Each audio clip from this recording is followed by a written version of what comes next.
Okay, welcome back to another session of our plant identification series.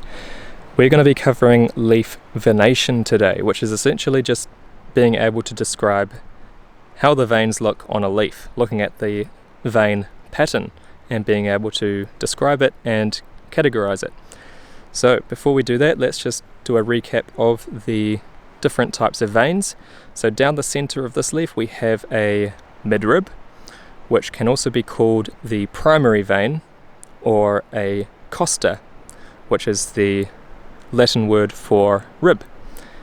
Branching off from this costa is secondary veins, which are still quite prominent. You can still see them quite easily, and they're branching off at regular intervals up the central costa. And then in between all of those secondary veins, you can see all these tiny little veins creating a bit of a netting throughout the rest of the lamina, and these are called venules. So those are the kind of main types of veins to keep in mind. Now we need to describe the pattern, because we've got one pattern here and we've got another pattern here with kawakawa. So this first one that we looked at, it's kind of feather-like. You've got that main midrib and then you've got many smaller veins branching off it, and a feather-like venation is what we call pinnate venation.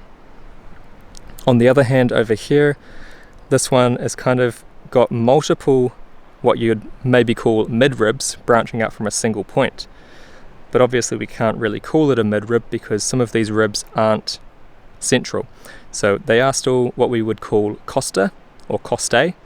And yeah, branching out from this central point here, and this is what we call palmate venation.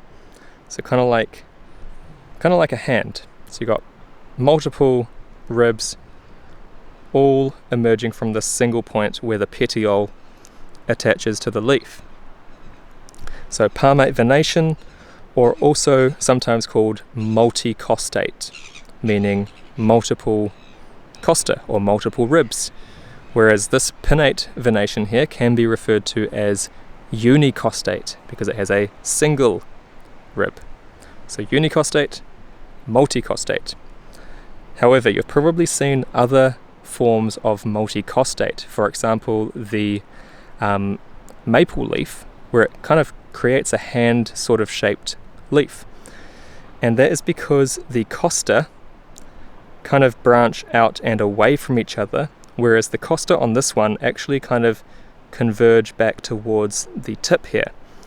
So this one, costa converging towards a point, whereas maple leaf, the costa diverge away from each other. So this can be called a convergent multicostate leaf because the costa converge and there's multiple costa.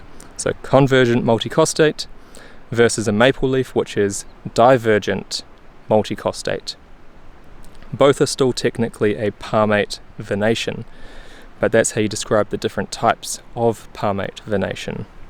Okay, next up we do have a little bit more terminology to cover here.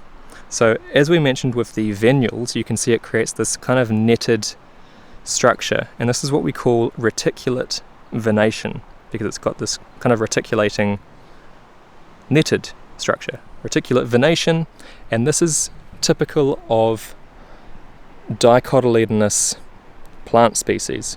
We will get into that in future videos about dicots and whatnot, but just keep in mind that reticulate venation is typical of dicots, and the other one is parallel venation. For example, we're going to come and have a look at this Phormium tenax here.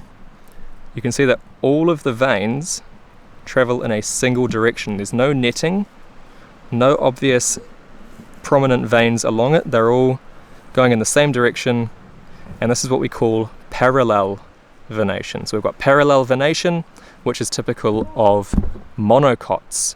So we've got monocots with parallel and dicots with reticulate venation. So this one here is a dicot.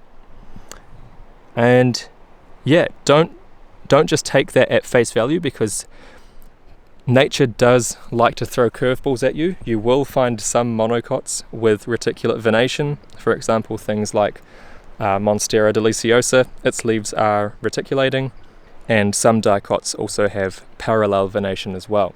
So just be careful with that, but those are the pieces of terminology to keep in mind regarding leaf venation. There is a little bit more to it.